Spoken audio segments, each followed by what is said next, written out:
For community or clinical setting, we're going to try to identify where exactly our sample or participants were collected from. First, we have to discern whether it is from a community or non-clinical setting or whether it's from a clinical setting. A clinical setting will be a mental health setting, such as receiving therapy, counseling, mental health treatment at a rehabilitation center, and so forth. A community or non-clinical setting will be any community level organization, institution, or grouping that we can take out of the sample description.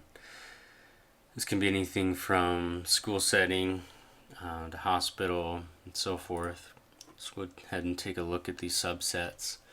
For our article, it's pretty easy to figure out. We just have university students. A lot of other studies will take students from public or private school settings. Sometimes you'll have medical or hospital setting. You'll interview family members of a patient who's getting treatment. Maybe they'll interview nurses or doctors to study that way. Legal criminal setting would be something like interviewing inmates or looking through county records at divorce records and then trying to contact divorcees and interview them. A mixed setting would just be a combination of any two of these specific settings. If we do have a nationally representative data set, sometimes it'll be a secondary analysis. It'll come through data that the government or a larger research organization has already collected. In this little box right here, we're just going to input the actual name of that data set that is provided. Right here, for an example, we have the National Survey of Families and Households that is provided. Sometimes a survey will have a specific year provided, or multiple years will be provided, and you'll have to indicate that in the box.